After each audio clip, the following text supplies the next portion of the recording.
Welcome to the Dipshit Files, episode 25. Hello, Mrs. Scriptkeeper. Well, hello, Mr. Scriptkeeper. I'm looking forward to this one, even though it's true crime again, and it's always dark and terrible, and it makes me feel bad. But we're going to try and have a learnable time, a good learnable time. I don't know if that's even the English language that I'm using anymore. Well, there's, you're making up your own words. That's fine. That's because this guy drives me nuts. This guy's a completely batshit asshole. He's a weirdo. He's smart, but he's creepy. Dumb. He's creepy. Fucking creepy. He's got some weird ideas about the world, and we're going to dig into it. It's another dipshit file. His name is Harvey Birdman, attorney at law.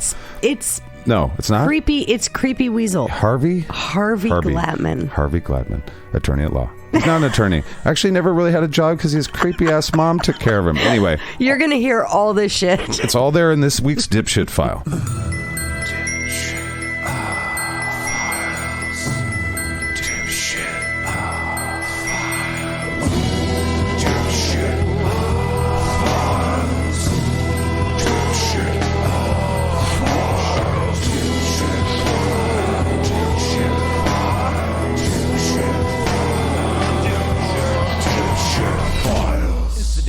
Today's case is serial killer Harvey Glatman, who was dubbed the Glamour Girl Slayer. He's also known as the Lonely Hearts Killer, and way back when, in his early criminal career, he was known as the Phantom Bandit. Let's just dig in, because this is a long one. Hand me my shovel. So Harvey Glatman was born Harvey Murray Glatman on December 10th, 1927, into an immigrant Jewish family in the Bronx. His parents were Albert and Ophelia Gold Glatman, and they met in 1925. Albert worked as a milliner. A milliner is someone who makes or sells women's hats. I didn't know that. I didn't know that either. And he worked at the Instructo Millinery Supply Company. This is where he met Ophelia. Over time, Albert grew tired of making hats and, working for someone else, so he eventually opened up his own business, a stationery shop in the Bronx. Harvey was an only child, and starting from a very young age, Albert and Ophelia couldn't help but notice that Harvey wasn't like other children.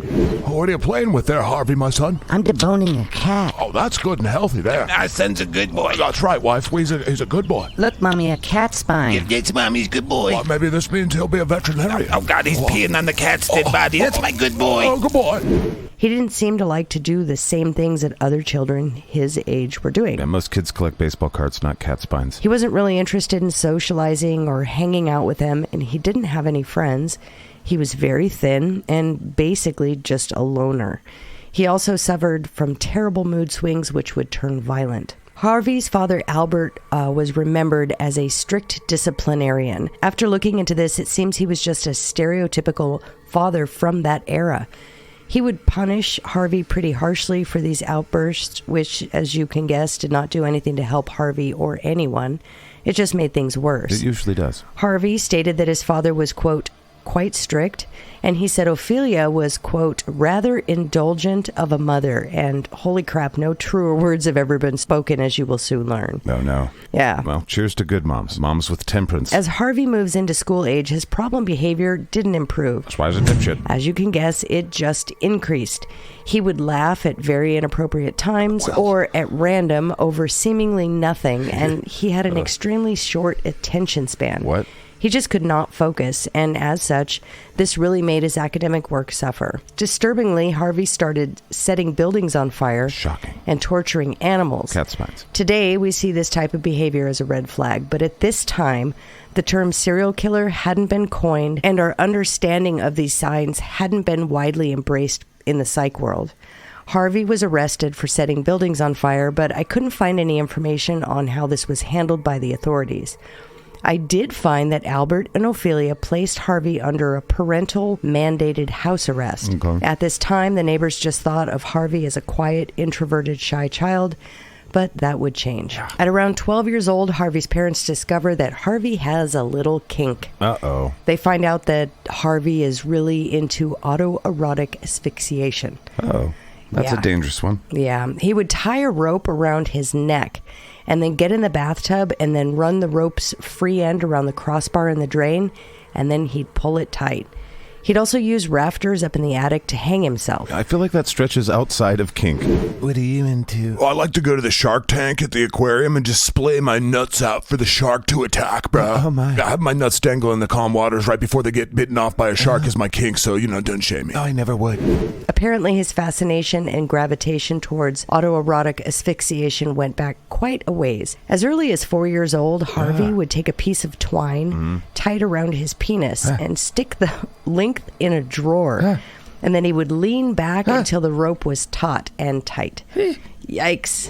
What are you doing in here, my son? I'm just seeing if I can pull my wiener off. Oh, dear. Wife, What is it? small little issue with our son here. What's going on? Oh, my God. What are you doing with your dingus? I'm pulling my wiener off, Mommy. That's my good boy. Yeah, so Harvey's parents were quite alarmed when they discovered this. Yeah. So they took Harvey to a psychiatrist who then tells them that there's really nothing to worry about. This is all just a phase. Nailed it. They also told Harvey's parents that he would, quote, grow out of it, and it was just growing pains. I guess most people would have. That seems awfully strange. That's something that you shouldn't have grown into. Right. So there are conflicting reports on how Harvey's parents discovered their son's dangerous and alarming behavior. There are some reports that say Ophelia noticed some rope burns on Harvey's neck, and she asked him about it, and he told her. Hey, Harvey, what's with all the ropes? Are you okay? I really like ropes, Mom. They're fun. You're not hanging the neighbor dogs or anything? No, I choke myself when I'm jerking off, and it feels great. Oh, okay, well, that's my good boy. Other reports say that Albert and Ophelia actually walked in on Harvey as he was doing this. Tough to get more awkward than that. But at this point, it really doesn't matter how they found out. He'll go on to do horrific things, so let's just stay focused. Point me where I'm going. Albert and Ophelia take Harvey to a doctor who says it's not that big of a deal. Probably not for most folks. Apparently, the psychiatrist had given Harvey some unspecified pills to fix him. Yikes. This psychiatrist also told Albert and Ophelia to keep Harvey busy. Years later, Harvey would say that he was caught masturbating several times after this, and every time he was severely punished for it. That's not going to help. Yeah, like throwing gas on the fire right there. Yeah, I think so. Oops.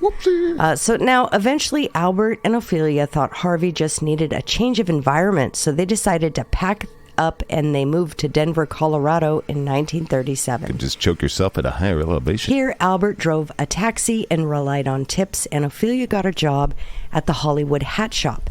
Now, it's at this time that Harvey says he begins to feel bitter towards his father. It seems Harvey didn't want to move to Colorado, and so he begins losing respect for his mother as well. He thought she was, quote, too soft. Now, as Harvey grew and entered high school, specifically East Denver High School, his emotional outbursts and sexual deviations just became more intense. There's conflicting information as to what his high school life was actually like. In fact, there are a few contradictions in this case, and some details vary. So I'm going to share with you just what I found and the different variations of facts here and there. So I found, as far as Harvey's high school experience goes, a few sources that I read said that he was a near straight-A student. Really? He played the clarinet in the school band, was part of the Boy Scouts, and was even part of a small band with other students. The Harvey and the Cunt Weasel experience, featuring Spanky Johansson on trumpet. I don't know. What? Sorry. However, other reports stated that Harvey was more often than not subject to bullying, particularly for his looks. Dumb. He had a small, wiry frame, he wore thick, horn-rimmed glasses, and he had really big ears that stuck out. He also had buck teeth, and kids are cruel, so when you add all of this up, it equals a miserable high school experience. Yeah, I bet. Apparently, his nickname in school was Weasel. So I don't think he really had any friends, and of course, all of this would be a blow to his already low self-esteem and self-worth. Yeah. In my research, it was totally clear as to which school experience he had. Bad. Maybe a little bit of both, I think. I mean, you can still do well academically and be a part of all these extracurricular activities and still be bullied. Yeah. However, in further research, it was stated that Harvey had trouble focusing in primary school, so much so that it affected his grades. So, I don't know. When looking forward into what he would become, I'm siding with high school being absolutely miserable for Harvey. Just my opinion. Well, humans are the worst they'll ever be, I think, in high school. I was an agent of stupid chaos in high school. One thing we do know for sure is Harvey was deathly afraid of females. Like panicked, sweating, want to run away type fear. We've all been there. You ladies are pretty. He was so afraid that when Harvey saw a woman coming towards him on the sidewalk, he would actually walk across the street in order to avoid her. It is stated that when he did work up the courage to talk to a woman, he was just a mess, and this pissed him off.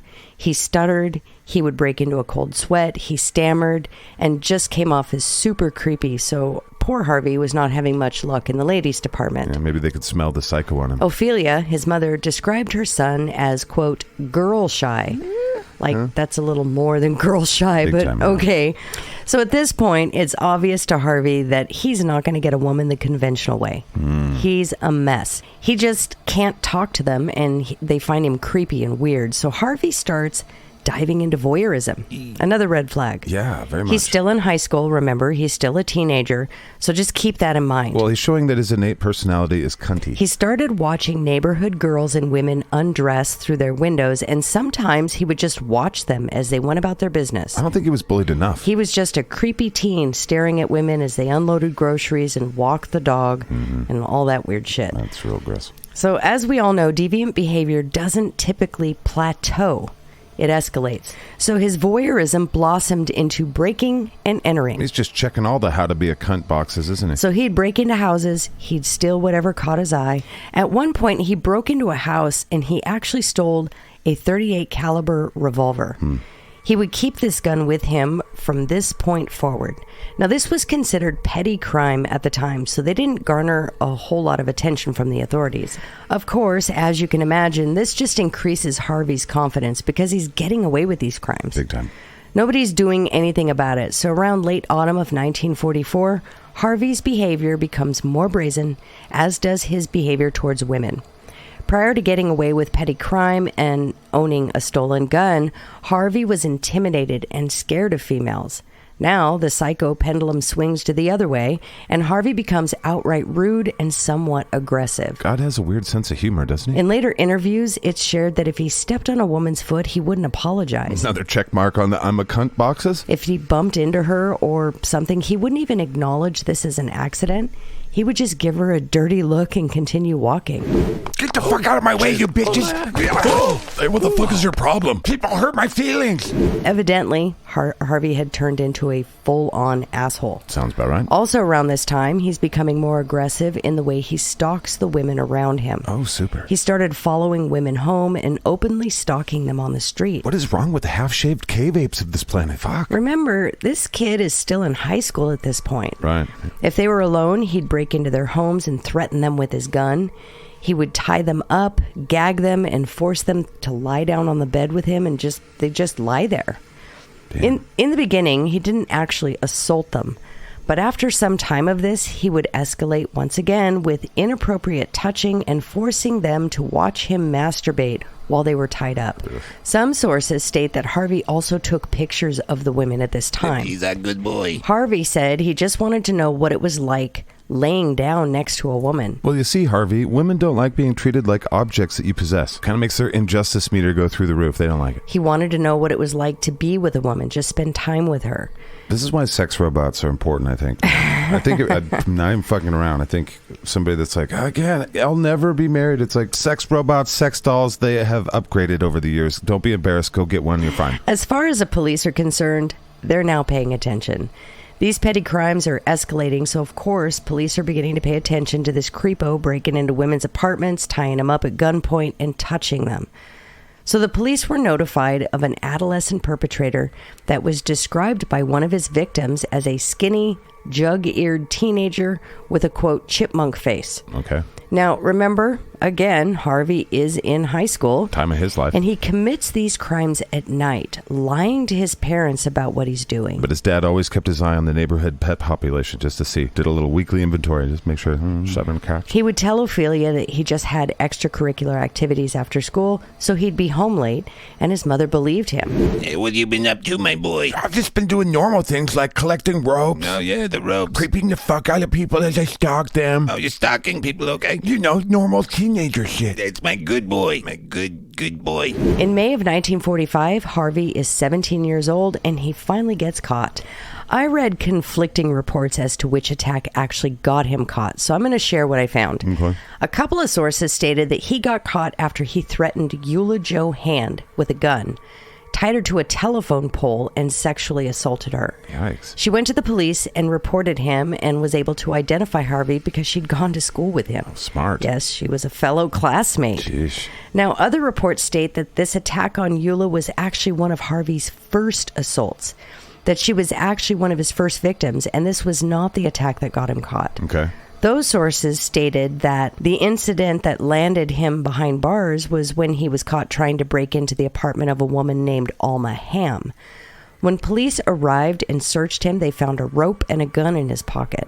Either way, in May of 1945, he's finally caught, and when he's interrogated, Harvey admits to the break-ins, but omits any type of sexual assault. He must not think women are people. He was subsequently bailed out by his mother, Ophelia, It's my good boy. and he missed his high school graduation because of this. Now, he already knew what he wanted to be when he grew up, a predatorial pervert. Now, get this. Receiving. A month later, in June, he's out on bail awaiting trial for breaking and entering and burglary. Normal Harvey shit. And then he attacks another woman. While he's waiting for his other So trial? he's awaiting trial for burglary Jeez. charges. I'm not sure what happened with the assault claim, but they got him for stealing. He abducted Noreen Laurel in Boulder. He threatened her with a gun, walked her back to his car, and drove to a secluded spot where he tied her hands behind her back, put a gag in her mouth, and touched her inappropriately. I don't get how you get extra chances. If you demonstrate this I don't ability to do this in society, it's like, you got to go away for like 10 years starting now. Yeah. And then we'll give you 10 years from now, maybe. Right. If we put you through, fuck. I'm not sure this kind of person is rehabilitatable. So just to be clear, so far, Harvey has not actually forced sex on any of his victims. Well, He's just touching them while masturbating. and kidnapping them and restraining them. Right. But in Scaring this the shit out of them. at this point, it's not considered sexual assault. I mean, it's crazy. This That is the 50s. Right, fuck. So when he was finished with her, he released Noreen and even gave her cab fare. She, of course, took that and went straight to the police. She identified Harvey through his mugshot from the month prior. A brand new mugshot. So Still wearing the same shirt. Right. When Noreen identifies Harvey to the police, Ophelia stands by her son and tries to explain away his behavior by saying, quote, He's my good boy. being so extremely girl shy, he accosted girls in the evening. He would maybe grab their purses just for an approach and then throw it back at them, but he never harmed anyone in a bodily way. He's still a good boy. Personally, I would argue that being touched against your will, restrained, kidnapped, and threatened at gunpoint is definitely bodily harm. Yes. But whatever, Ophelia. My good boy. The reference made to taking a purse and throwing it back was in a police report from about 18 months prior to his escalating behavior. So around 15 years old, Harvey started approaching women and taking their purses and then chucking them back at them and then running off. What the fuck? Weird. Fucking creepo. So after trial, Harvey was ultimately sent to Colorado State Prison with a 1 to 5 year sentence. Now, this sentence refers only to the initial burglary charges, as far as I could find. I found nothing that shows he was punished for the attack on Noreen or any of the other women. However, due to good behavior, Harvey was released 8 months later. Dumb. He was released on parole July of 1946. So after his release, his mother wanted to fix her son. So she took him to another psychiatrist who suggested that Harvey was scared of the opposite sex and he should take dance lessons. Oh my. Dance lessons. AKA that doctor has no fucking idea what they're talking about at the time. Zero. Because he was afraid. No, not the victim. Oh my God. So it's unclear if Harvey ever took these prescribed dance lessons, but at this time, Did Harvey bust a rug? Ophelia and Harvey moved back to New York, specifically Yonkers, because Harvey had gotten some unwanted attention over in Colorado. Pets are missing. I think the people in the neighborhood were pissed that Harvey was still around. He's a creep. I found that Albert stayed behind in Colorado and continued working. I'll see you, cunt. So it's just Mom and Harvey in New York for another change of scenery. So that's all Harvey needs, right? A change of scenery. Yeah, he'll be fine. Yeah, he'll be fine. Just needs to It'll go be fine. These Rocky Mountain rivers didn't rinse out the crazy of our son. Maybe we can go to Yonkers. So they get to Yonkers, and within 30 days, Harvey is out on the streets trolling for more women. On August 17th, 1946, brandishing a toy pistol, he accosts a young couple who were walking down the street enjoying their evening. This couple was Thomas Starrow and Doris Thorne, and Harvey leapt out of the bushes with his toy gun and forced Thomas to kneel down. Harvey tied Thomas's hands and feet, and he robbed him of $30. He then turned his attention to Doris. Harvey led her several hundred feet away to a tree, tied her wrists behind her, and then began fumbling at her blouse, no doubt to assault her. But fortunately, Thomas managed to wiggle out of his bonds, and before Harvey could actually assault Doris, Thomas lunged at Harvey and pulled him to the ground. Go Doris. Go Thomas. They struggled for a second, but Harvey managed to whip out a pocket knife, and he slashed at Thomas's shoulders, which of course caused him to leap backward, and then Harvey took off, running into the night. Harvey fled to a train station, and he took a train to Albany. So now he's in Albany for about 3 days before he's up to his old tricks, and on August 22nd, he's out on the streets looking for more victims. He accosted a young nurse named Florence Hayden while she was on her way home from a long day at work. He stuck the toy pistol in her back, robbed her of $28, and then attempted to tie her hands behind her back. Florence was smart. She noticed that he was leading her to a semi-secluded little alleyway, and then he was fumbling around with a rope to tie her up. She thought, wait a minute. So he's tying me up with both of his hands, which means he doesn't have the gun in his hand anymore. Smart. So she turns around, pushes him, screams for help, and Harvey takes off running. The very next night, again brandishing his little toy because it makes him feel powerful, he robbed a pair of middle-aged women, Evelyn Burge and Beverly Goldstein, and they, of course, immediately went to the police, and Harvey was connected to the same individual who had attacked Thomas, Doris, and Florence. It was at this time that all police throughout the tri-state area within a certain radius were notified to be on the lookout for the, quote, Phantom Bandit, as he was referred to. Stupid, dumb name. Right. So just 2 days later, on August 25th, Harvey is apprehended by the police. They actually witnessed him stalking another woman. And when they searched him, they, of course, found the rope, the toy pistol, and the pocket knife. Harvey's mother asked everyone to excuse little Harvey's behavior. She would plead to anyone who would listen that her son, quote, molested 2 young women along the usual pattern, but never hurt anyone. Fucking what? I don't have any idea what's wrong with That's this woman. 0% empathy, I think, is what that's... Yeah. She's telling on herself. Right. So she described the attack on Thomas and Doris as simply, one night he tried to molest a girl and her boyfriend put up a fight. That's how she describes these assaults. Wow. The woman is psycho. Yeah. So 2 months later, when he's 19 years old, Harvey is sentenced to 5 to 10 years. Since he was not 21 years old, he was first sent to the Elmira Correction Facility, and then when he was 21, he was transferred to Sing Sing Prison. While he was locked up, psychiatrists, of course, evaluate him. His IQ is tested, and he is found to be between 126 and 130. I think 130 is in the top 2 or 3%. Psychologists and psychiatrists who examined Harvey diagnosed him with, quote, psychopathic personality schizophrenic type with, quote, sexually perverted impulses as the basis of his criminality. Terribly dangerous to society. Right. Yeah. Not a good combo. Now, despite this assessment in 1948, Harvey's paroled. He had served less than 3 years. What? All right, so I don't know who the biggest dipshit is here. Is it Ophelia? Yeah. Is it Harvey? Or Yeah. is it our judicial system? Because this is fucking ridiculous. They're all together, a big pile of Right, shit. I don't know. So, however, he almost went right back to jail because upon his arrest in Yonkers, authorities tried to charge him on that attack against Thomas and Doris. But you remember the boyfriend and girlfriend? His lawyers successfully argued using the Sixth Amendment that Yonkers authorities had had plenty of time to charge Harvey while he was sitting in prison, but they didn't. So Harvey was then released into parental custody. No. God, that's a powerful mom. She's just like, you give me my boy back. I'll take care of him. I'll get him. I'll just look out for him. Don't worry about it. Oh my God, she scares me. Yeah. Well, he actually went to Denver to live with Ophelia. Apparently, she'd moved back to Colorado after Harvey was incarcerated. The New York Parole Board granted his request to go to Colorado as long as he met conditions, 2 of them, that he regularly stay in contact with his Colorado parole officer, and he had to get psychiatric care on an outpatient basis.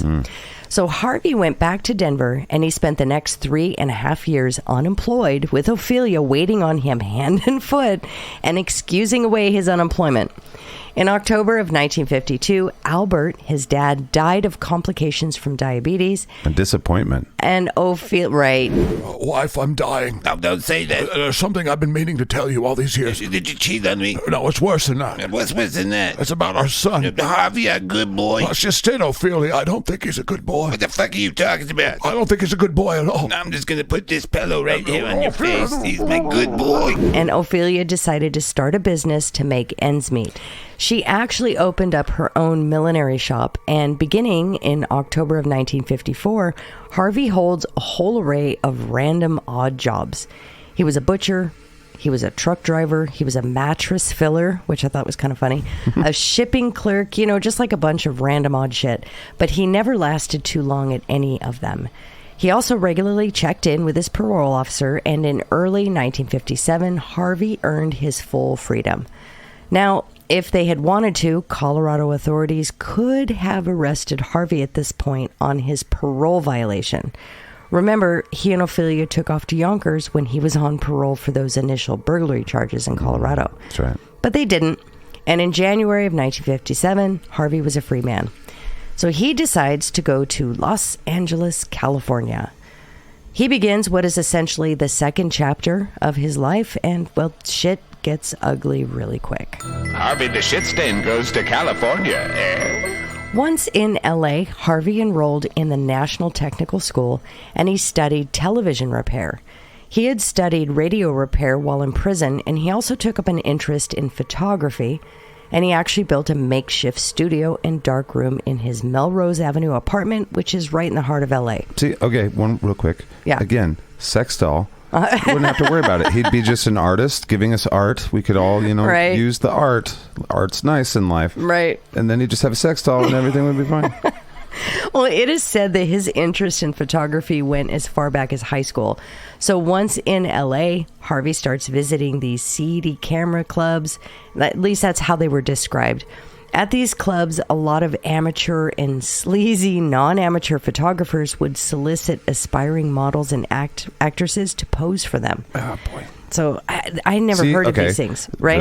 Real quick. Sex doll? No, just robot sex doll. Okay, and I'm not trying to be gross here. I think this would save a lot of society's problems. It's like, and people shouldn't feel bad about having them. If you can't get married, you're not turning getting a this girlfriend. into a commercial for sex dolls. Well, It's a sometimes serial killer documentary. I'm trying to prevent future dipshits. Like, this is something, okay, sorry. My bad. Now, Just saying. Of course, this type of club could attract some less than ethical people, and women had to be careful. So if they had a sex doll at home, they would have got that shit out of there. Then they would have been like, let's protect the women and children. Instead of like, I'm a fucking psycho. I need to touch my penis. Sorry. At this time, it was also common for models to put ads in the newspaper offering their modeling services, and photographers would place ads as well. The clubs themselves were pretty seedy, of course, so Harvey fit right in, and it was at one of these clubs that he met his first murder victim, 19-year-old Judith Ann Van Horn Dole. She went by Judy, so we'll refer to her by that name from here forward. So Harvey met Judy August 1st, 1957. Now, earlier I had mentioned the conflicting information in this case, and this is one of those conflicts. Okay. I read like 4 different sources that had different explanations as to how he met Judy. One said he met her at one of these seedy clubs where he was posing as a photographer.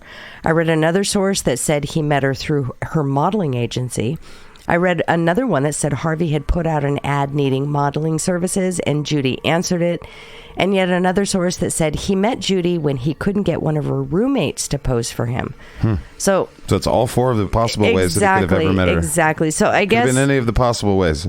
I guess he may have gone over to the apartment. Something happened where the roommate couldn't pose, but he saw Judy's picture and the roommate gave him her info. Okay. Well, that demonstrates that world right there. Right. Those are all the ways that they could have hooked up, and that's how I'm sure this happened. Yeah. These poor women have probably dealt with a ton of pieces of shit through that pipeline. So there are 4 or 5 different ways that he may have met Judy. But one thing we do know for certain is that they met on August 1st, 1957, and we know that he introduced himself to her as Johnny Glenn. Harvey told Judy that he worked as a freelance photographer for a true crime detective magazine, and he wanted her to model for him for $20. So as a side note, I don't know if you guys are aware, but these old true crime magazines and comics featured a lot of depictions of women being bound and gagged, and of course they're posed in super provocative ways. Right. So this was the type of job that he had described to her, and Judy agreed to do it. So let's learn a little bit about Judy. She was born June 23rd, 1938 in Pennsylvania, and at the time she met Harvey, Judy was having a bit of a rough time. She's going through a divorce from her husband, Robert Dull, a pressman who worked at the LA Times. Robert and Judy also had a little girl named Suzanne, and she was just over a year old.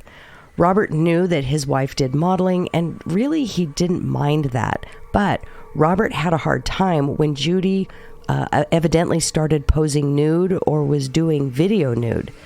So it's not clear whether or not she actually did this or even if she had plans to do this. But this is what was discussed in court. Robert stated that his issue caused some tension, and he told Judy that if she wanted to pose nude, that she'd have to find somewhere else to live. All right, then. So the two separated, and Robert stated he didn't want his daughter to, quote, be raised by strippers. According to investigative records, Robert decided that he was going to take Judy to court, and he had plans to fight for full custody of Suzanne. Robert's goal was to prove that because of her modeling career, Judy was not a fit mother, due to the unstable environment that she would introduce their daughter to. So when Judy takes this job from Harvey, she's likely desperate for some cash to afford legal representation. Once Judy agreed to take the job, Harvey suggested they do the shoot at her apartment. And of course, with a big sigh of relief, Judy agreed. She was probably a bit less anxious because she lived with 2 roommates anyways and found this idea a bit safer. Yeah, right. So they agreed to have the shoot at Judy's place. And later that day, on the 1st of August, Harvey heads over to Judy's apartment. Upon his arrival, he tells Judy the studio he usually works with had a last-minute cancellation. So he's taking her there to do the shoot. God damn it. Although she's not totally comfortable with the idea, Judy agrees and goes along. That fucking sucks. Before leaving, she tells her 2 roommates, Betty Carver and Lynn Lickles, that she and Harvey, who was going by Johnny, The cunt. are heading to a studio instead. Harvey, or Johnny, The cunt. leaves the roommates his number, and then he and Judy head out. In his cunt-mobile. Harvey drives Judy to his apartment and to that makeshift studio that he had already created, and it was ready to go. Nice. At first, Harvey took traditional type modeling photos just to get Judy to relax. He then told Judy that he would now have to tie her up to follow the magazine contract. He told her that she was going to have to look convincingly frightened, as if she was about to be sexually assaulted, and Judy said she understood. So he tied her ankles and wrists along with her knees, put a gag in her mouth, and Judy poses for him, really throwing herself into the role, doing whatever Harvey directed her to do. After a bit of time passes and Harvey's taking photos, things begin to shift in his mind. He sees Judy tied up, posing for him. He realizes he's got a woman in his house. They're alone. He's in control of the situation. So he picks the completely bound and gagged Judy up from the rug she had been posing on, and he produces a gun. He pointed the gun at her and began to untie her binds. He told her that he, quote, wouldn't hurt her as long as she did what she was told. He told her he had already gone to prison and he would not go back again. So as long as she did what he wanted, he wouldn't harm her. Judy nodded her head in agreement, so he removed her gag and her bindings and said that he intended to, quote, have fun with her. Fuck you, Harvey. It was at this point that Harvey commits his first rape and technically loses his virginity to Judy at 29 years old. Later, Harvey would tell police that the sex was consensual. Oh, boy. Jesus. Well, of course it was. Yeah, I'm sure. Yeah. Gross. So Terrible. Harvey assaults her twice, takes nude pictures of her tied up, and then he would later say he felt a special bond with Judy. Well, he there's nothing said- worse for a woman than having some That's creepy just- guy be like, I feel very connected to you. It's I like, please know. forget me. The research- Please don't even look at me and think of me. I know. The research creeped me out so much, so many times in writing this. It's just, ugh. No. So he said after he assaulted her, Judy requested to go to the bathroom, and Harvey reminded her, remember, I have a gun, and I will shoot you if you try anything. Yeah, there's that special bond. Yeah, very So tight. he allowed her to get dressed and use the bathroom. When she came out, Harvey began asking her what she was going to tell her roommates, because at this point, he knew that there had to be people looking for her. He knew that Judy had had a couple appointments after him that she was a no-call, no-show for, and her roommates had gotten a good look at him and knew the car he drove. So he was getting a little worried, and Judy told him she wouldn't tell anyone anything. She explained that she had a custody hearing. Okay, this really pissed me off when I read this. She explained she had a custody hearing and that she didn't want any sort of, quote, scandal to dampen her chances of gaining custody of her child. God, history's terrible. Yes, folks. Terrible. Welcome to the 50s. Because she's victimized and assaulted, that's considered a scandal.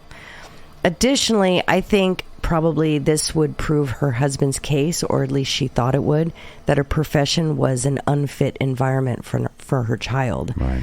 So Harvey then turned on the TV, and from about 6:30 p.m. to 10:30 in the evening, he has Judy sit next to him on the couch and they watch television. Fuck you, Harvey. Now, Harvey said that during this whole time, he's trying to figure out how he can let her go because he has this special bond. He really likes her. He doesn't really want to kill her, but her roommates being worried, her missing appointments, and the fact that he noticed she actually had a bit of bruising from the rope around her neck. Just makes logistical sense at this point. And he was scared that if her roommates asked about it, she was going to spill the beans. So he decided that, nope, it's either me or her, and it ain't going to be me. So Judy's got to die. What an epic loser. He made this decision at 10:30 after the evening news. Okay. It was at this time that Harvey tells Judy he's going to take her a long way out in the desert, and he's going to have his way with her one more time, and there he's going to give her cab fare and let her go. As if she has a choice. So, with a gun pressed into her back and their special bond, Harvey marches Judy out to the car, and he ends up driving 100 miles southeast of L.A. to an isolated area in the desert of San Bernardino County near Thousand Palms. He had tied Judy's wrists behind her back to keep her from trying to escape. Where's that special bond again? Now, along the way, Harvey was deciding how he wanted to get rid of Judy. He didn't really want to shoot her because of ballistic evidence, and it was just too messy for him. He actually thought about strangling her, but then considered that the car was just too small on the inside. So when he finally did pull over into the isolated desert, he decided he was going to take her outside. He told Judy that he wanted to have sex with her one last time, and she suggested that they get in the back seat, but he said no. He grabbed a blanket from the trunk and helped Judy out of the car. They walked for a ways in the desert until Harvey could barely see his car, and then he placed the blanket on the ground and told Judy to sit. He tied her ankles together and then made her get on her stomach. He put his knee on her back, grabbed a 5-foot length of rope, tied it around her legs, tugged on the rope so that her legs bent at the knee, and came towards him. He then wrapped that same rope twice around her neck, and using pressure from his knee in her back and her body weight, he strangled Judy to death. Damn. He was such a tiny man, this is how he had to do it. Wow. Harvey said it took about 5 to 10 minutes of her thrashing and moving to cease. After she was dead, he dragged her body about 20 yards, and with his hands and one of her shoes, he dug a very crude, shallow grave into the sand and placed her in it, and then covered her body. Fuck. Once he was done, he picked up the blanket and ropes, placed them in the trunk of his car, and made his way back home to L.A. So earlier that day, Judy's roommate Betty had gotten calls from several people who had appointments with Judy saying she had never shown up. 2 photographers called looking for her, as well as a contractor wondering where Judy was for their dinner date. He actually had a lawyer sitting there that was going to discuss her legal issues with her. Betty then gave the contractor Johnny Glenn's number, which is Harvey's alias. A.K. Johnny the Cunt. And the contractor calls Betty back, telling her that the number she gave him was for a local auto body shop.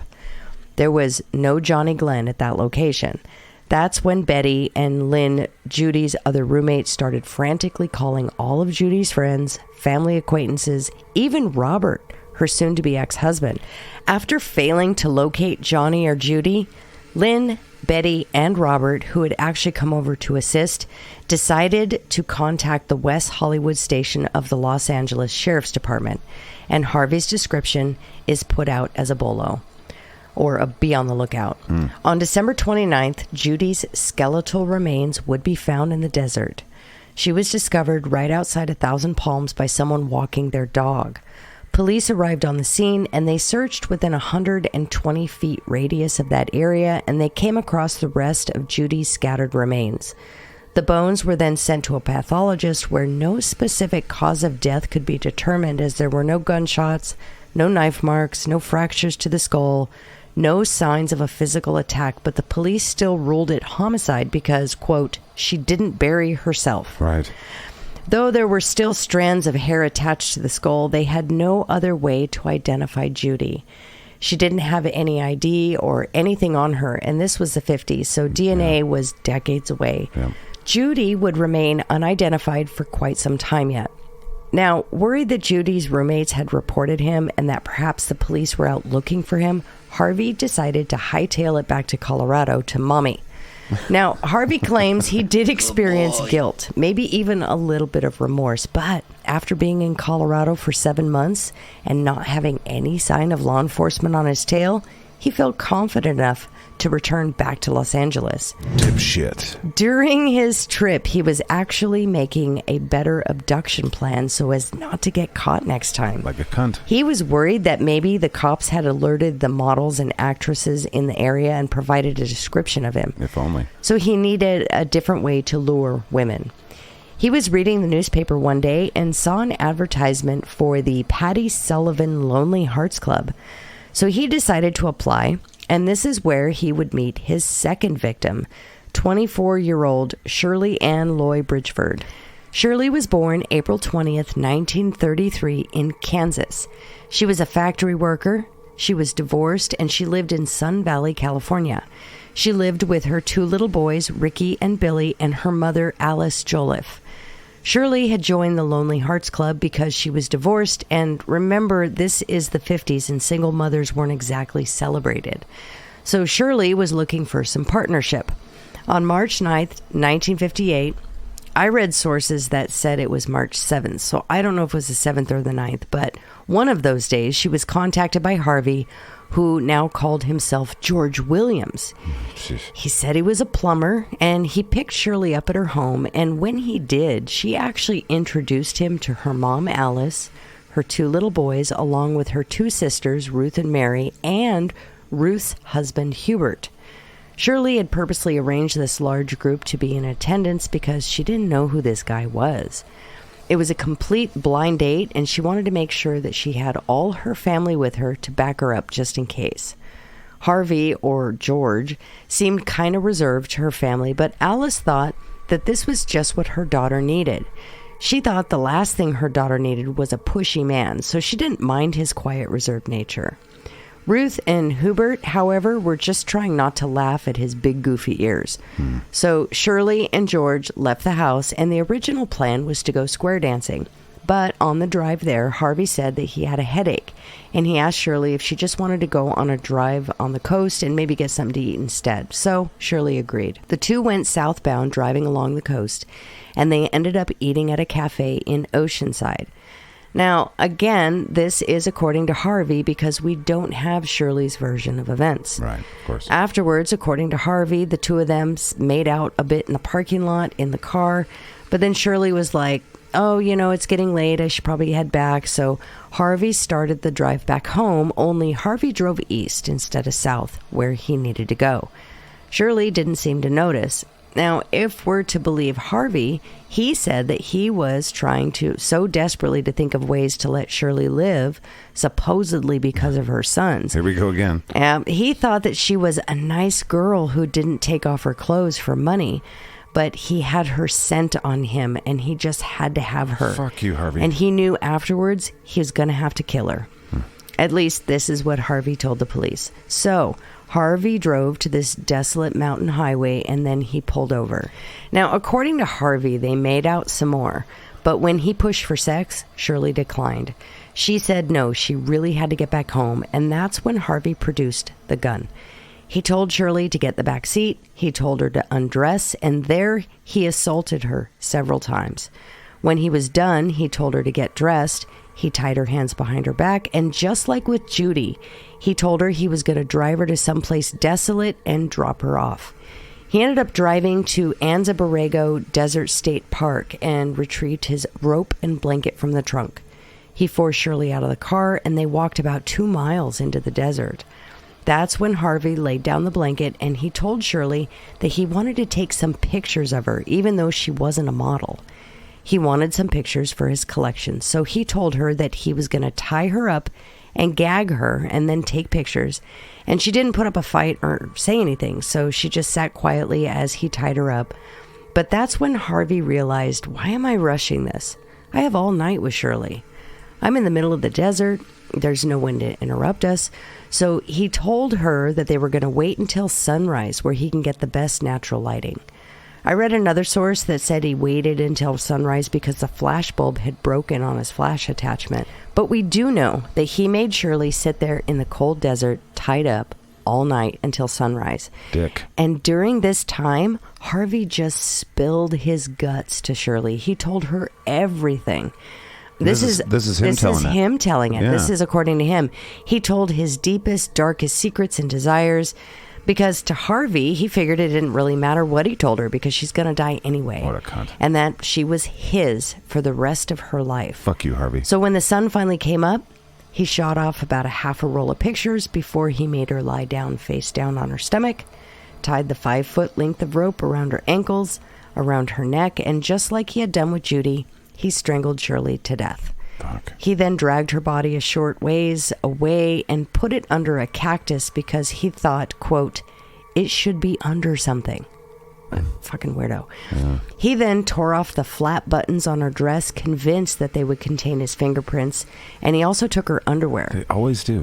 I did read other sources that claim he took photos of Shirley's body and posed it after she was dead as well, and then left her there unburied under a cactus. Yeah. So I'm not sure which is true or what, but on the way home, he tossed her buttons and purse piece by piece out the car window as he drove. Would it be inappropriate to make a joke about litter here? It would be. All right, sorry. When Shirley didn't return home that night, her mom, of course, got immediately worried and called the police because it was not like Shirley to spend the night with some strange guy that she just met. Shirley wouldn't want her boys to worry about her. When the police checked the Lonely Hearts files, they discovered the description of George Williams did not match the George Williams that came and picked up Shirley. Her family didn't have an accurate description of George, though. Alice didn't even really remember what he looked like. And all Ruth and her husband could remember were the big ears and the large, thick glasses. This led detectives to wonder about the suspect in Judy Dole's disappearance. He had big ears and glasses. They tried tracking down leads to find this George Williams guy, but the address he had given the Lonely Hearts Club was non-existent. It was a non-existent address in Pasadena, so that kind of went nowhere. Shirley's disappearance did make some minor media rounds, and the media dubbed the suspect the Lonely Hearts Killer. And much later on, when Harvey's murders were all connected, That's when it would change to the glamour girl slayer. No, he does not get the slayer. He's a fucking Harvey the cunt. Harvey the limp shit stain. Exactly, Barfield. No more cool names for dipshits ever again. No more. So, just as he had with Judy, Harvey claims he did experience some remorse and guilt after Shirley's murder. But by April Fool's Day, when it looked like he was in the clear, Harvey just went on living his life. He was getting money sent to him every month from Mommy because, remember, he couldn't find work. You need some money? Yes, I do. You need me to cut the crust off your sandwiches? Yes, please. Good boy. Probably because at this time... He was busy out being a deviant cunt. Yeah, he's too busy being a fucking creepy stalker killer guy. Can't get in the way of that shit. So he then decides to build his own darkroom because he knew the photos that he wanted to develop couldn't be taken to the local drugstore. No one, he just knew he had to do it himself. So he kept photos of Shirley and Judy along with Shirley's underwear and Judy's shoe in a locked toolbox in his closet. Her shoe? Her shoe. That's the shoe that he used to dig the grave. So many of these serial killers fucking keep these weird things afterwards. It's almost always underwear, though. I know. It's almost always underwear. So sick. On July 23rd, 1958, Harvey met his third victim. 7 months had passed between Judy and Shirley, but only 4 months had passed between Shirley and his fourth victim. The cooling off period was much shorter now. Harvey's needs were growing, as was his thought process on how he was going to lure more victims. Obviously, he couldn't use the Lonely Hearts ruse again so soon, but it had been well over a year since he lured a model. He decided to look in the paper and look for models who'd placed ads looking for work, and that's when he came across 24-year-old Ruth Rita Rose Mercado's ad. Rose had just moved to LA from New York, where she had lived with her mother, Francesca Patricia Mercado, and her little brother Michael. Once Rose was in LA, she worked as both a model and a stripper under the pseudonym Angela Rojas. Rose originally hailed from Plattsburgh, New York, and she actually served in the Women's Air Force in the Korean War. Or, well, it was the police action, technically. I found that kind of fascinating. Yeah. She had received an honorable discharge, and when she re-entered civilian life, she decided that she wanted to be an actress. So she headed out west to try and make it big with that reality. But as we know, Hollywood is cruel and challenging on all levels. It's a hummingbird feeder for narcissists, yes. Much like Washington, D.C. Sorry. So even though Rose was very beautiful, according to Hollywood, she was considered plain. Rose found it very difficult to break into the industry, so she got an apartment, and she knew that she had to get a job immediately, but she wanted something at least somewhat related to the industry, and that's when she decided to be a model. She put ads out in the paper offering her modeling services, and she did say that she would pose nude for the right price. So this led to her dancing in strip clubs on Wilshire Boulevard. All right. It was here she adopted the moniker Angela Rojas. On July 22nd, shortly after she had placed an ad advertising her modeling services, Rose was contacted by Harvey, the cunt, who was now calling himself Frank Wilson. The cunt. He said that he was a magazine photographer and was interested in her services. They made arrangements for Frank to meet Angela, because remember, that's her moniker, and they met at her house. When Harvey arrived at the apartment, she was slow to answer, and when she did answer, she didn't really smile. She seemed kind of reserved and kind of not happy.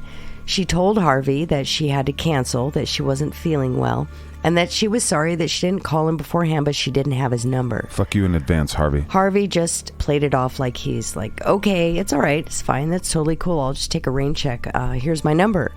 So he walks back to his car, but on the inside, Harvey is infuriated. He was pissed that she thought his money wasn't good enough. Fuck you, Harvey. He doesn't have any respect for women in general, but particularly models and women who pose nude. So, dipshit time. He's fuming all the way back to his car, and he's already formulating his revenge. So, the next evening, he drives to Rose's apartment, but she's not there. So, he kills about an hour or so at one of the local bars, and then he drives back to her apartment, and he can't find parking. He has to park quite a few blocks away because I guess even in the 50s, people couldn't find parking in LA. So he has his gun in his pocket. He had to leave the camera in the car because it just kind of looked too suspicious for the several blocks he was going to have to walk. On the walk up to her apartment, he's thinking if she has someone over, I'm just going to chalk this up like, oh, it's just Frank trying to cash in on that rain check, and then he'll just scrub the whole thing. So he walks up to the apartment, he knocks, and Rose answers. She's alone.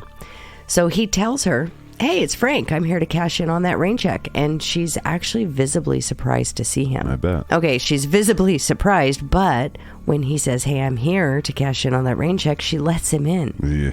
So Rose lets him into the apartment, and when he walks into the apartment, Rose's small dog starts yapping at him. Good dog. And he asks her if she can go put him away, so she scoops up her dog. Oh, listen to the dog. And locks him in the bathroom. When she gets back, Harvey has the gun pointed in her face. He orders her to her bedroom. He ties her wrists and ankles, lays her face down on the bed, and he backed out of the room again with the gun and told her not to move. He also actually had stuffed a handkerchief as a gag in her mouth, and then he quickly surveyed Rose's apartment. Well, he was actually scouting for escape routes. He was pretty paranoid, even though he thought he had everything under control. He was just scared that maybe there would be unexpected visitors, or maybe a boyfriend or someone that would show up unexpectedly. So he wanted to clear her apartment and then find an escape route. So he sees this window in the kitchen and decides that's his out if shit goes sideways. So he heads back to Rose's bedroom and tells her he's going to have sex with her, and reminds her that he still has the gun and he will shoot her. He then unties her, and she doesn't offer any resistance out of fear of death. He orders her to undress, which she did, and when he's satisfied that she's not going to try any shenanigans, Harvey himself undresses, and over the next 2 hours, he repeatedly assaults Rose in her apartment. He told the police that he assaulted her about 4 or 5 times, and he knew that when he was done, he was going to have to kill her. Fuck you, Harvey. He later told police, quote, I didn't want to kill her. She was the one I really liked. This dude's deluded mental gymnastics are unfucking real. This guy. Yeah. So after assaulting her, Harvey realized he didn't have any pictures of Rose for his collection. So that's when Harvey has to decide if he's going to risk walking the several blocks to his car to get his camera, thus running the risk of Rose escaping or something else going wrong, or does he run the risk of walking her to his car the several blocks and then taking her out into the desert. Ultimately, Harvey decided on taking Rose out to the desert. He figured there was just less chance of interruption, and so again, with the gun pointed at her, he forced Rose to get dressed. He tied her hands behind her back and then draped a jacket over her shoulders to kind of like hide the fact that her hands were tied. Right. And they walked the few blocks to Harvey's car. It was midnight, so there were very few people out on the street anyways. He later told police that he told Rose he wanted to take her on a picnic and that she was actually excited to go, and even offered to bring some brandy along for it. Yeah, I don't think so. This is, I would bet against that. this is what this guy is telling the accurate police. I don't know if he's trying to convince himself that these women actually liked him or what, but Sounds like it. as he had done with Judy and Shirley before, Harley drove Rose out to the desert, and all that day Thursday, he repeatedly assaults Rose as he drives around the desert. He also takes photos of her bound and gagged. He would untie her to assault her and then do it all again. He knew that she wasn't going to go anywhere. They were in the middle of the desert. As night crept in, Harvey claims that he was struggling more and more with killing Rose, but he knew it had to be done. So he drove Rose yet to another location in the desert, and this would ultimately be about 30 miles away from where Shirley's body was. He told Rose he wanted to snap some last photos of her this time with the flash attachment. He laid out the blanket, ordered her to undress, we know where this is going, tied her hands behind her back along with her thighs and ankles, and gagged her. He took his photos, and then he got out the all too familiar 5-foot length of rope, wrapped it around Rose's ankles and neck, and then strangled his third victim. He stripped Rose's body of her underwear and haphazardly covered the body with some brush and then just left her there. He then took $10 from her purse and then discarded her things piece by piece, just as he had done with Shirley on the drive back home. After she hadn't been home in several days, Rose's landlord finally let herself into the apartment, and she was stunned to find Rose's little dog and 2 parakeets on the brink of death because they'd been without food or water for days. But, okay, get this. The landlord, instead of contacting authorities, she wrote a fucking letter to Francisca, Rose's mother in New York. What? She wrote a letter. Oh, you ass. That would have taken some time to get there. And then when Rose's mother receives the letter, she's like, "Oh my God." Call the and cops, she you alerts idiot. Right. She alerts the local authorities in New York, who then notify the LAPD. So it was so frustrating. Dumb. So a few days Sorry. a few days after Rose's murder, Harvey did find work. He worked as a repairman at a place called Bruce Radio, and he had this job when his crime spree would finally come to an end. So good for him. Between Rose's murder and the time that he would be caught, Harvey was actually deteriorating. His mental health was just sliding, and it was sliding fast. It was already great before. Right. He became more and more obsessed with dominating women, overpowering them. It was all he thought about. He neglected his hygiene and turned his somewhat clean-cut, nerdy, insane look into the smelly, disheveled, wild-eyed, psychotic look. Ah, the Ted Kaczynski look. That's not as good a look. While looking for more victims, Harvey found a place called the Diane Studio in Hollywood, and this studio offered hourly rates for models and posing. So the photographer could come in there, search for a model, and Diane of Diane's Studio would be like, "Here you go," and then set it all up. So Harvey, posing as a photographer, called up this agency this time, telling him his name was Frank Johnson.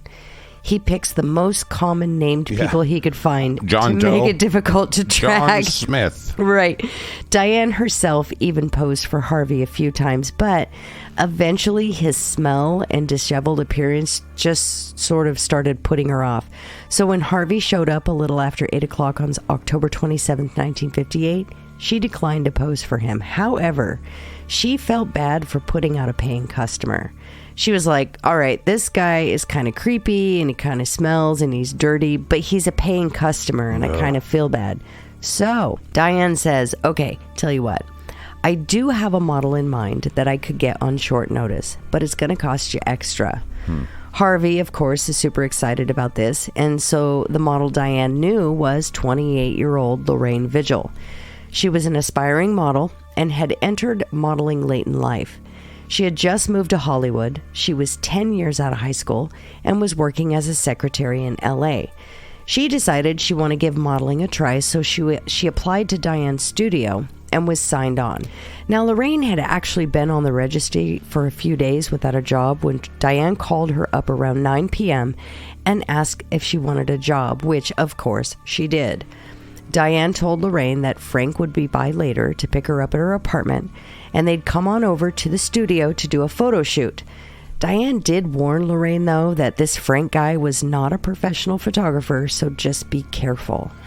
Frank came by to pick up Lorraine, and when he arrived, he was kind of in a disheveled state.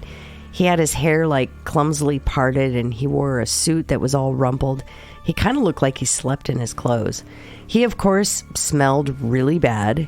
And Sounds like my life. Sorry. Just saying, I mean, it's hitting close to home for me. I don't kill people. I do stink like this, and I look a little disheveled. You do not. I do. He, of course, smelled really bad. And with Diane's warning fresh in her mind, Lorraine asked for some ID. Well, he didn't have any. So she stated that she needed the cash up front, which he also didn't have. He only had $10, and it was supposed to be $15 or $20 or something.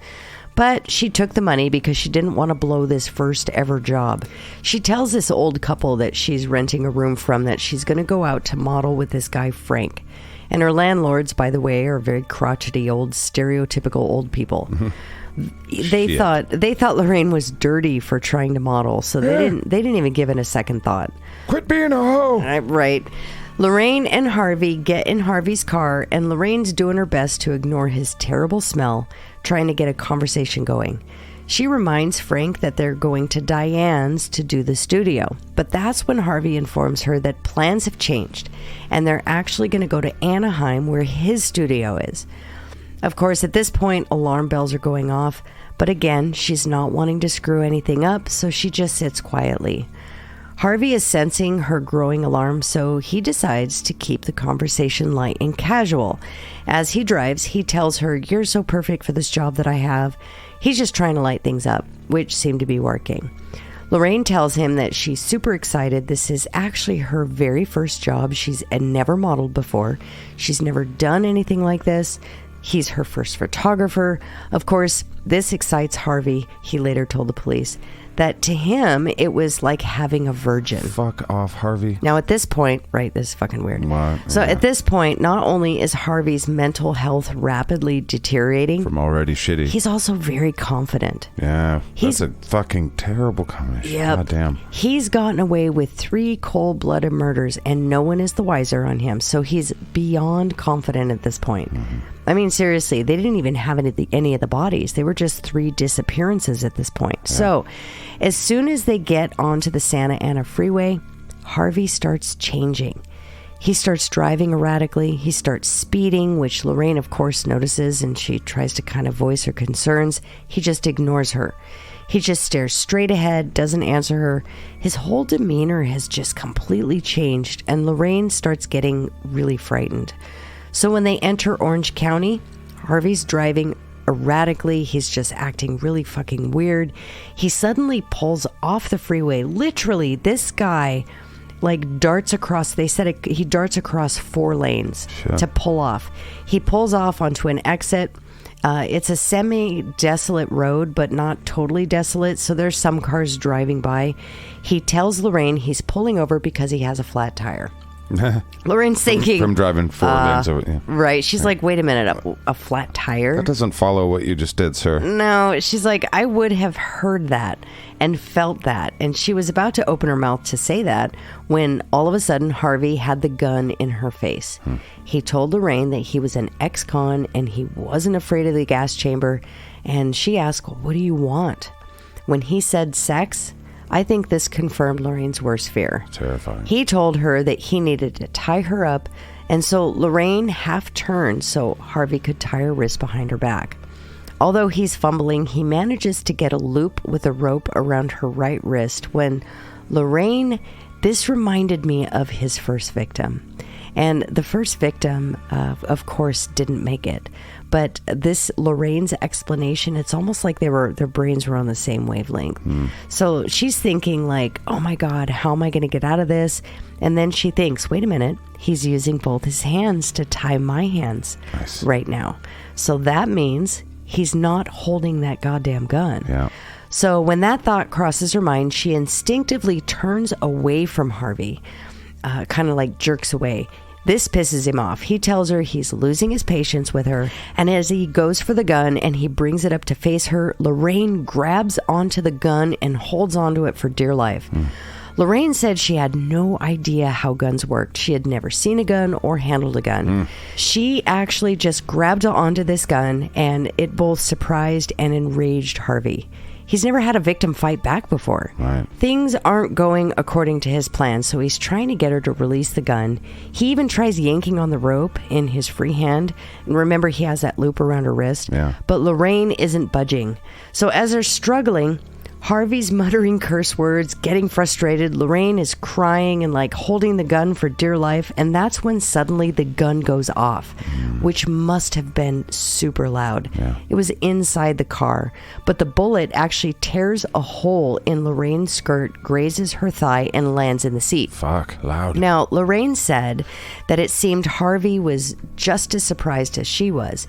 He was wide-eyed and kept saying, I shot you, like he couldn't believe it. That wasn't his plan. Lorraine took this brief moment of him being startled to yank free of his grasp while opening the passenger side door and using her legs to propel herself from the car. So she stumbles out of the car. She skins her palms and her knees. She gets up to her feet and is about to jump to the right to get away from the car, but Harvey, through the open passenger door, had managed to grab the back of her sweater and yanked her backward before she could run. Shit. This causes her to fall backward violently on the ground and to also cause Harvey to launch out of the car. He tumbled on top of her. Wrestling, they tumbled on the road, just fighting fighting each other, one trying to gain the power over the other. Lorraine later said that there were dozens of headlights that drove by, but nobody stopped to help her. Fuck. She said Harvey wasn't very clever, and at one point she managed to bite down really hard on his wrist, and this is what gets him to drop the gun.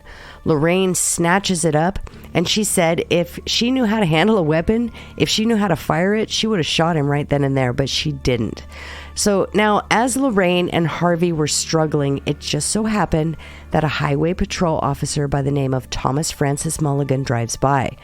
According to Officer Mulligan's report, he said he drove by and saw Lorraine on the ground violently struggling with Harvey on top of her. And as soon as he pulled over and approached, the two immediately got up off the ground, and Lorraine starts sprinting towards the officer, shouting, "He's trying to kill me! He's trying to kill me! Here's the gun! I have the gun!" She gives the gun to the officer, and Mulligan calls in the proper authorities, and they took Harvey into custody. They also collected the bullet that had lodged in the car seat when the gun had gone off, and they found a large assortment of what can only be described as randomness in Harvey's car. So in the back seat on the floorboard were 3 paper bags. One had jars with what was believed to be water, green apples and shaving cream. Another had cigarettes, peanut butter, canned applesauce, and toilet paper. And they also found, of course, Harvey's camera, film, a light meter, ammunition, and several lengths of 5-foot rope. In the back seat, they found a pillow, a portable radio, papers, maps, and a pair of trousers. They book Harvey into the Orange County Jail, where he was spouting a story, of course, to paint himself in the best light possible. But he failed. Yeah. He said that he wanted to hire a model to photograph and possibly attempt to sexually assault. He said he put food and water in the car, headed over to Diane's studio for the sole purpose and intent of hiring this model.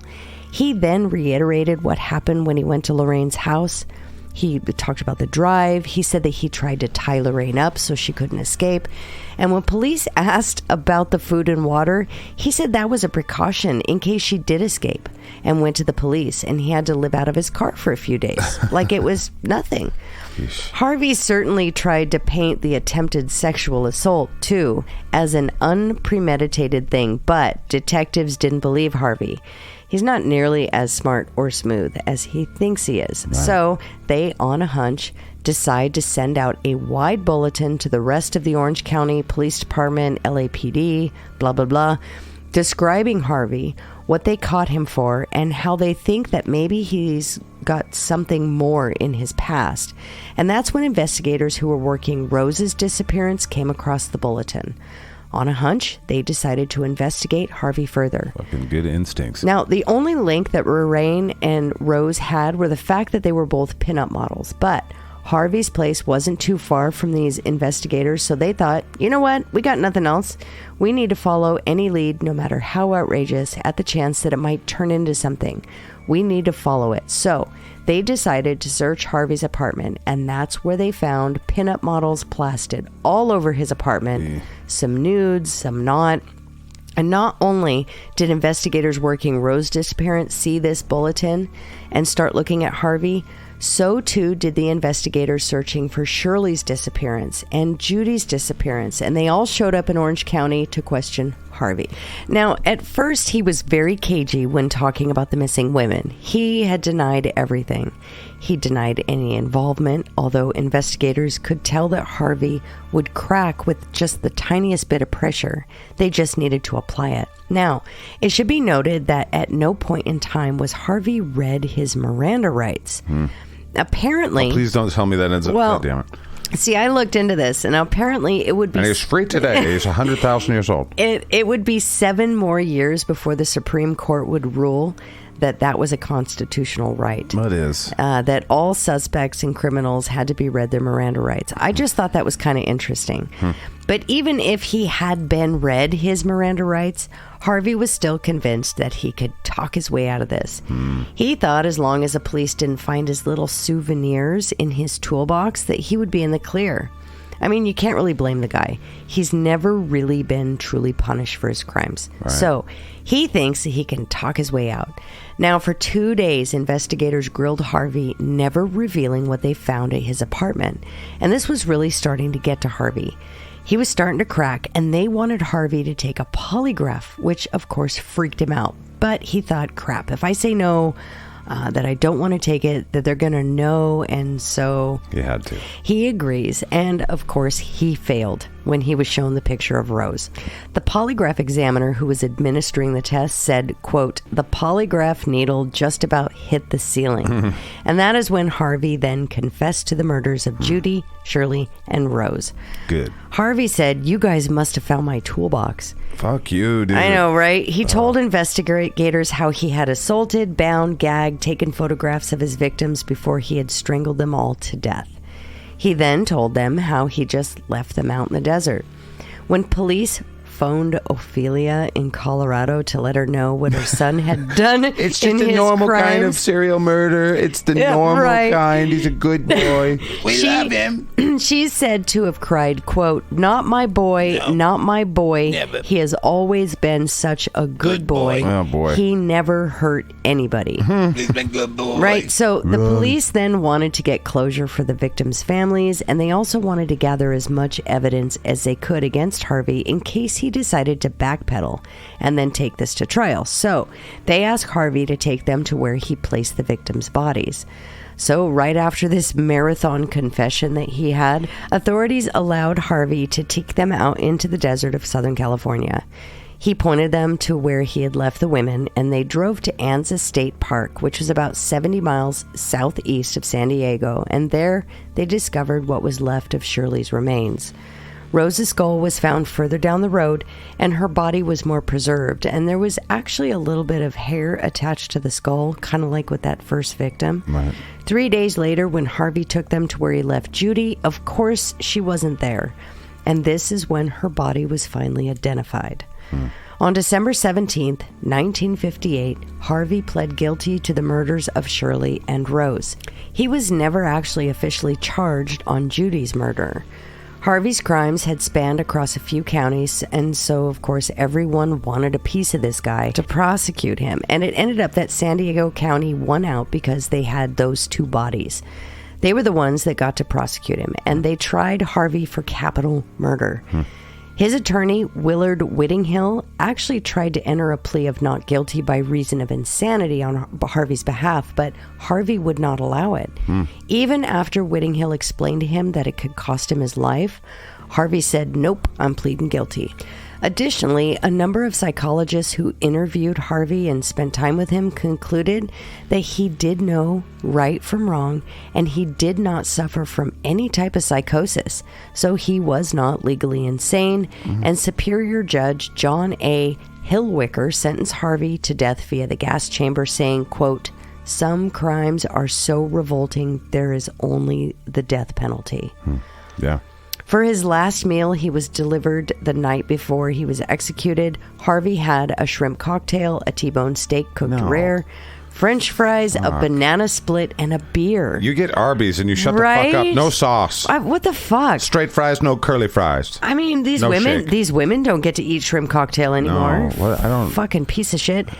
However, when the meal was delivered, he declined the beer and instead asked for some asparagus and a salad. He also ate another banana split along with a Coke. So What the fuck, dude?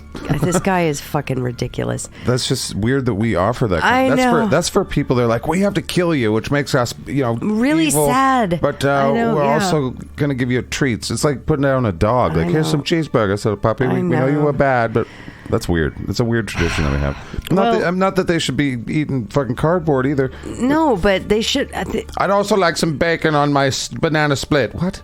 I don't. Now, Yeah. I'm my deathbed meal. Everyone gets Arby's. That's what they. Well, Harvey Glatman was finally killed on September 18th, 1959. He was pronounced dead at 10:12 a.m. at San Quentin State Prison. He was killed in the gas chamber there, which is known as the Green Room, and none of the victims' relatives or Harvey's relatives, including his own mother Ophelia, showed up to his execution. Maybe he's not a good boy. So he died alone. Good. That's a Yep. gruesome thing to go witness. Yep. So there we are. And that's the end of his life. That's the end of that. That's his story. Ridiculous story. Fucking A. Well, I'm glad he's off the earth, but Yeah, I me guess too. yeah, fucking A. With his shrimp fucking cocktail and T-bone steak cooked rare. Yeah. Good God. I think everybody should just get Arby's. Like, if you liked it in life, then you get it. All right, let's finish this dipshit story with a dipshit meter and our Yeah. conclusion. Where does Harvey the cunt stack up with other dipshits? All right, for this week's dipshit meter, we're just going to give you a real basic rundown. Okay. Because there's tons here, but it's pretty low scores all the way through. It's a 2.35, which is actually below average in this sick, twisted ass world. Right. I'll quickly, brutality. He wasn't very brutal. His cruelty. He was cruel, but Yeah. below average, according Right. compared to all these people. Criminal mind. Although he had a top 4 or 5% IQ, he was not very He smart. was a dipshit. Yeah, he was very stupid. He gave him under a 2 or 1.7. Yeah.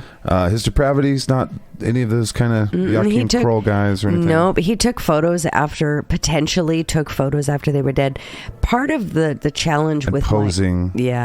part of my challenge with giving these the dipshit meter, the numbers, all the scores, is because of the conflicting stories throughout this entire case. Right.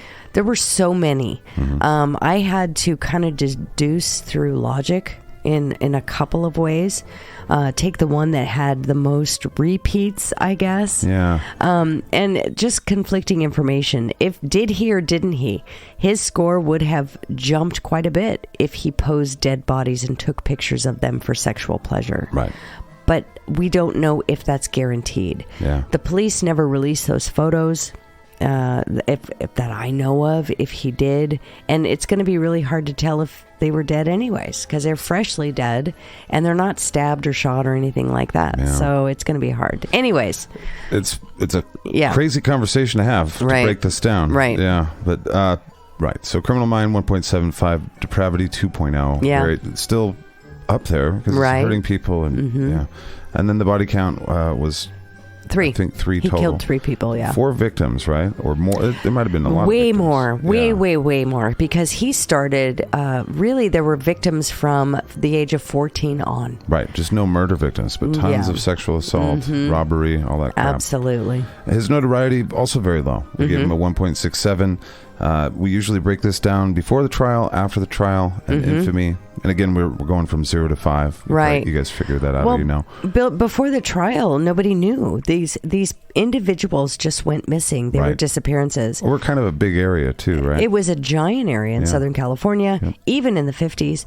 Additionally, these women were considered, I don't want to call them throwaway individuals because they weren't per se, but they were just a step up from sex workers, which were considered, and oftentimes today still considered, throwaway individuals. A lower and it's priority. so sad. It is. But because of that, very little media, there was very little media attention, and the public really didn't know about it. Right. And that's what just these weirdos, he was justifying hurting these women because they were one step away from what he was, he could just throw away. Right. Terrible brains. We also went after the trial. It got a lot more famous. We gave him a 3.0 for that. Yeah. It went around the country and people were... Mainly horrified. because of his photography.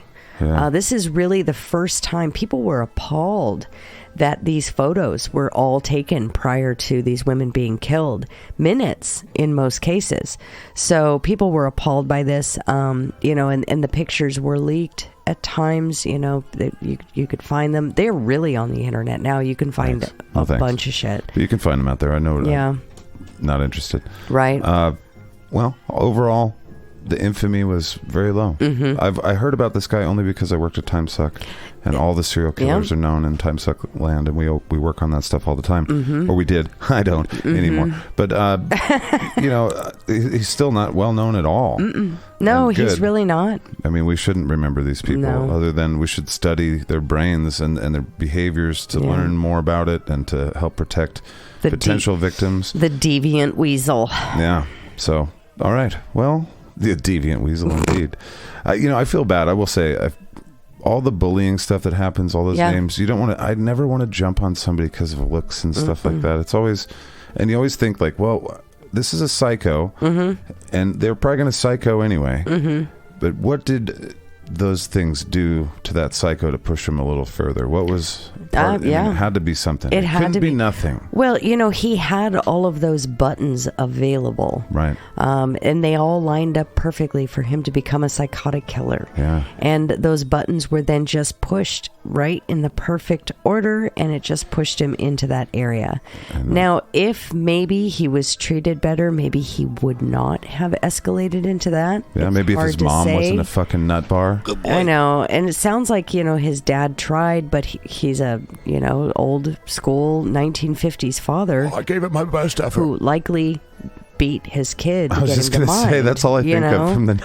Right. It's just a lot of ass whooping. That was parenting back then. Yeah. Is with a board or a belt or a fucking horse whip. They just did that shit. My dad told me some stories. A razor strap. Golf clubs. Yeah. Golf clubs. Seems like parents would just grab the nearest thing so they didn't hurt their hand. Right. It didn't matter. If you weren't careful, you'd be beat by the dog, Right. No shit. Oh my God. Fido. Well, it was the closest thing, and it caused the damage I was intending. The poor dog. Yeah. Fuck. Well. Anyway, that got dark. Yeah, it did. What a story. So 2.35, he's one of the lowest that we have on our list. I'm not going to look at the list. I'd say he's down at the bottom. Very, very bottom. Yeah. But yeah, and fucking true crime is a sick, twisted ass world that we walk through. I know. And but it is interesting. I mean, at the very least, when you hear about these things, it's like you learn about some of the red flags in life. Exactly. Or it's like, where you can actually watch out for some pretty key behavior. Right. And if you have some social awkwardness, where you're not an evil, twisted son of a bitch, but you're displaying some of these awkward things, it's like, well, fuck. Maybe I'm being perceived in a way that I don't want to be perceived. Maybe I should be more aware of that. Yeah. That could be helpful too. I don't know. We're really just delving into the dipshittery of the world and seeing what happens. We're giving it a fucking grade, I guess. But we're just trying to find out that when this began, my big question, my burning question that I found when I was doing research into these cases for my own self is I was finding so much, what's the word I'm looking for?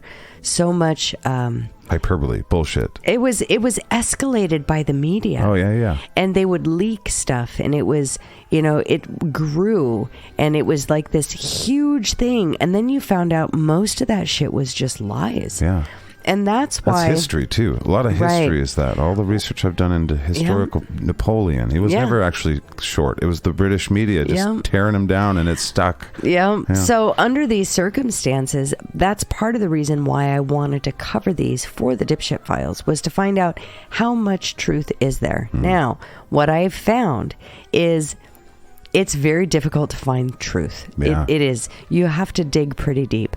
And even still, you're going to find it's going to be hard to tell what's what, because like with this case, I found anywhere from 2 to 5 different stories stating the same thing in very valuable, well-sourced research papers and books, and so you never really know what the truth is. Yeah, a life is complicated. Yeah, and people don't remember, you know, a lot of things that they think that they do. You know, what color was that car that just drove by? A lot of people get that wrong in a court of law. Right. So it's just well, as it is, this was an interesting case to research. There was some pretty sick and twisted shit in there. I left some of it out because I didn't want to actually say those words. No, fair enough. You know, but you got the gist of it. Yeah, you really did. Yeah, it was a story. I mean, it wasn't a good story. It was a story that told the whole story. It was dark. Yeah. All right. Well, thank you guys so much for listening. Yes, thank you. Thanks to Bodie, our quartermaster, and to our other turd triad trusted cunts. Yes. The trusted turd triad, I think. The trusted turd, the T3. It'll come, T cubed. We'll go T cubed. But thank you guys so much. That's Don in the Facebook world, and that's Chris in the Discord world. We appreciate both of you guys. Info@SKATCAST.com is how you guys send us things to let us know about. Yeah. All the things that you would like us to know. What to look into next. If you've got maybe if somebody that you think is right up our alley, let us know there. But let us know how we're doing. If you think we suck, you know, let us know how we're doing.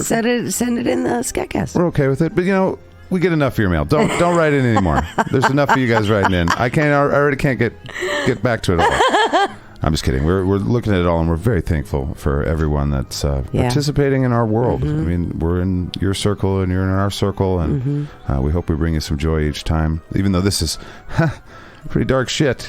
Right. But, well, I did want to actually throw out there, too, that every single email is read. It is. Every single one. Whether you've received a response or not, we may not have gotten to that yet, but your email has been received and it's been read. Yeah, and we share. Yeah. We talk to each other. We'll read them to each other and stuff. So, I mean, it's been amazing. Yeah. I never even thought about that when I started doing podcasts, that people would care to say things. I mean, just the amount of things where, it's touching your life in some way. I mean, that's even hard to fathom around in my little brain. Where It's like, we're just having fun, or we're trying to figure out the best way to live our lives or whatnot.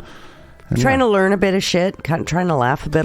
That's what this show is let's learn some shit. Yes. But also, mainly dipshit stuff. Yeah. Anyway, so thank you guys for listening. We appreciate you. Yes. Visit us at patreon.com. We definitely appreciate that. SKATCAST there. But thanks so much. We'll talk at you in the future. And it'll seem like the present. Bye. Bye.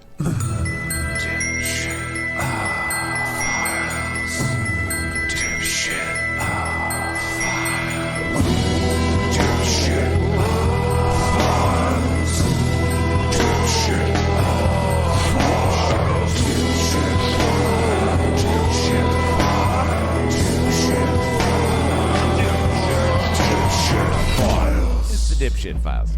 Bing bong.